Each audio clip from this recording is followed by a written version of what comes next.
406 Masters on Film is produced by the Bozeman Art Museum to recognize and document the visual artists that live in Big Sky Country. Painters, sculptors, potters, printmakers, glass artists, photographers, all influenced by the beauty of Montana and the wonderful people that live here. I'm Beth Ann Kennedy. Thank you for joining us.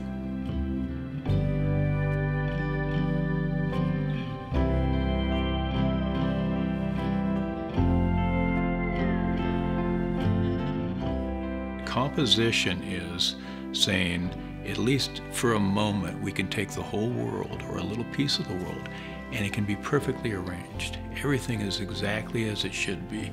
Everything is beautiful in its own right and yet fits in this greater community in a way that makes the community better. Today we're going to be in the studio with Steve Huston, painter, teacher, and philosopher.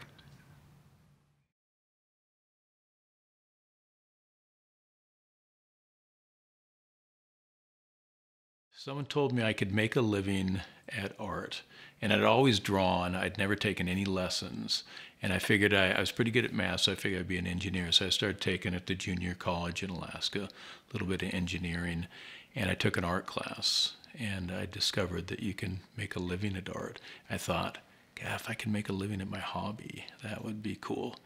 And so I went to California to do that. I went through a commercial arts school, art center. It was a wonderful school, but it was designed to teach you to make a living, and so I'd always planned to do commercial art. Very quickly I started to do some teaching there. I always loved to teach, so I did a little bit of Saturday high school classes they had, then I'd substitute, and eventually I was on the faculty, and I figured, God, they're paying me to practice. That's pretty cool. So I got this room full of 30 people, have to listen to what I want to learn about. And so I used the teaching as a way to kind of level up.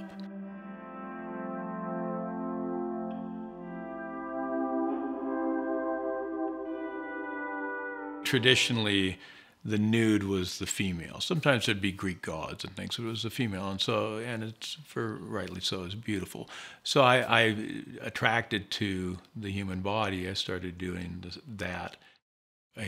Early gallery director wanted to show some paintings, and he had seen that he'd come over to see my paintings and saw a heavy bag in the back of the house there, and I'd boxed. And so we got talking about that, because that would be a cool series. And I thought, that would be a cool series. So I thought I could make kind of superhero drawings in a way. I could do action figures, and I could bring action to the female figure or the male figure. But it started that one suggestion. You know, you get that right idea at the right time, a little encouragement at the right time, and things can happen. And that kind of set my career course.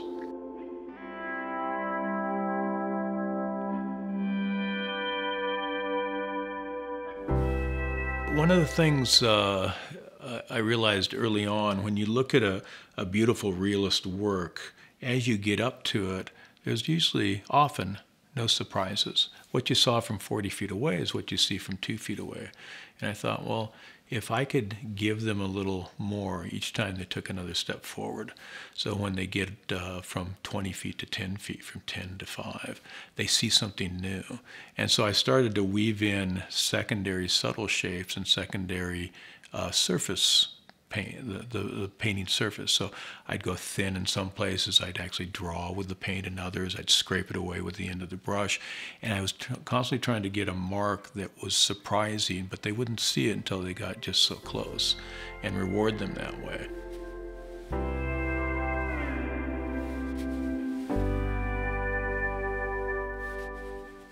I was an Alaska boy, and California was never quite my cup of tea, but it was magical in terms of career.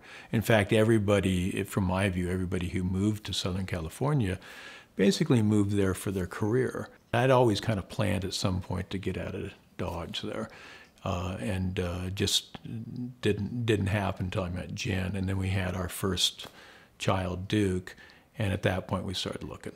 She'd been to Alaska several times in the winter and never had been in the summer. So we went up for a summer vacation with Duke, and she goes, I could live in a place like this.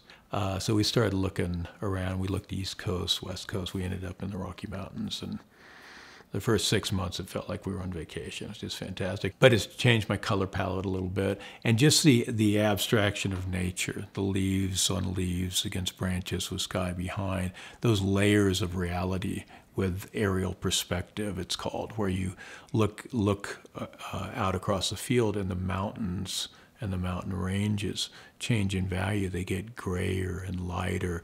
And if they're going back in the blue sky, they get bluer. They take on more of that environment. Building that into art that might just have 3 feet of depth to it, just a body near a wall, say. Why not put miles of aerial perspective where the boxing glove is here and the body is here, and make that aerial perspective like a mountain range going back in the distance. And so seeing that big sky country, as they call it here, making everything big, you can take that big and pack it down into something very small.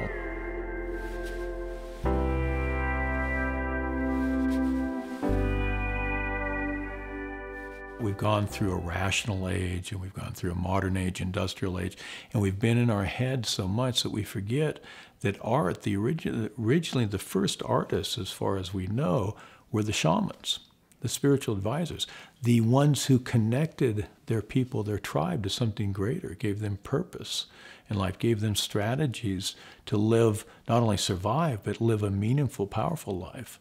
And that's what art can be, and yet we've made it very small. We've made it just craft. We can show people that art is big, and they can find purpose and meaning and passion in their life, and not just make it through the day and wait for the weekend. They can be excited about the next day. I think we have a responsibility to truth and facts and dialogue.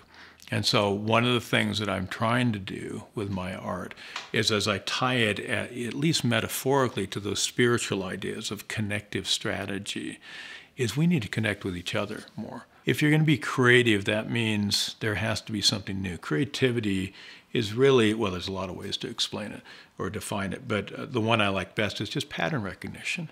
You take something that you know and you experience something that's fresh and new, and you find a way to connect it. Well, there's that thing called matter that we've thought about for centuries, and now there's this new thing called energy. And most people think they're separate, completely disconnected, but oh, wait a second. You have those aha moments when you have creative breakthrough. You see there's a pattern, there's a connection, and that those things can actually come together. And we artists do that all the time. There's light and there's shadow. Well, most people think of those as opposites. We artists think of it as this beautiful continuum between this and that.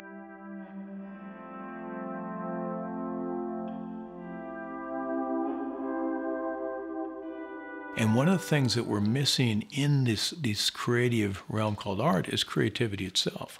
We teach it as craft, which is an engineering model, how to. If you do this and this and this when you draw a nose, it will look more right than wrong.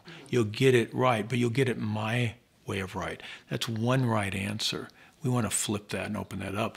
So what I started to do in the process is create a system where we teach a little bit of the craft, a little bit about how the world works, the engineering. It's important. It's not unvaluable, but it's only half the picture. So take a little bit of information on how to draw the nose or how to get a shadow shape, and then play with it. So we think about it carefully, like an engineer would, but we start intuitively. And we ease into that, and then once we get some of that good information, then we play like a little kid. We play like a child. And that's what I want people to do with the whole course, is they can take the information and the way Steve does it, and I'll show you the way Steve plays, and then we'll look at some of the great creative craft minds in human histories, the old masters, and maybe some new masters, see how they played, and then we're going to figure out together how you play, because you're going to play a little different than me. And so we can use some of those same strategies in our art and make the art deep and wide, because great art's working on several levels. It may be working on the aesthetic, the how-to engineering model of craft, but it can be social, it can be emotional, it can be spiritual, political even. It can work on many levels. And so one of the things we can do in our art is learn how to be a great craftsman, which means to a great degree, learning how to be a secondhand version of your mentor. Or we can start to learn how to take a few ideas from that mentor, or hopefully many mentors, and create a first-hand version of yourself.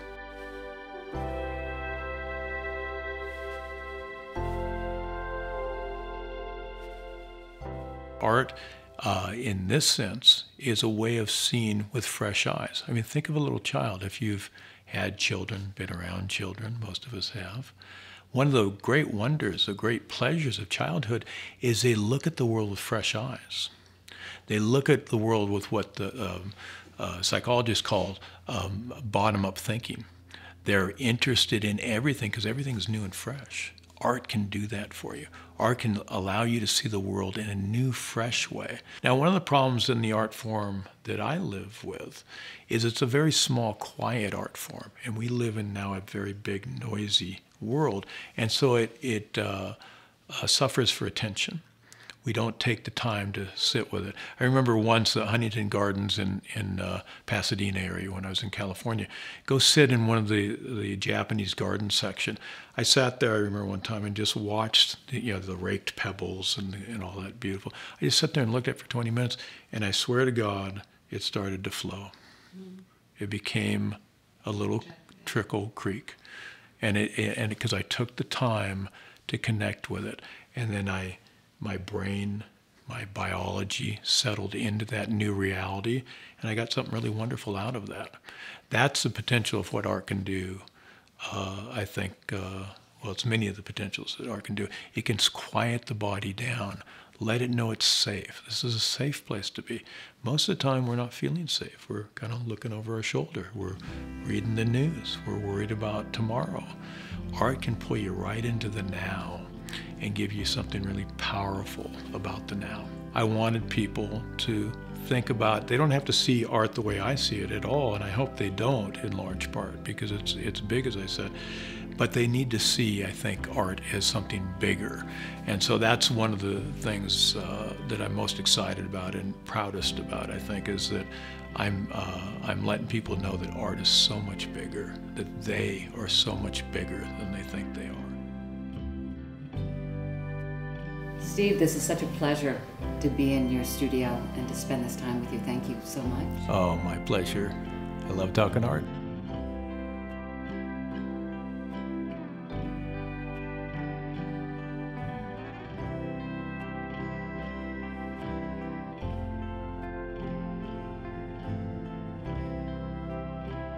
This project was made possible by the Montana Film Office and the Big Sky Film Grant.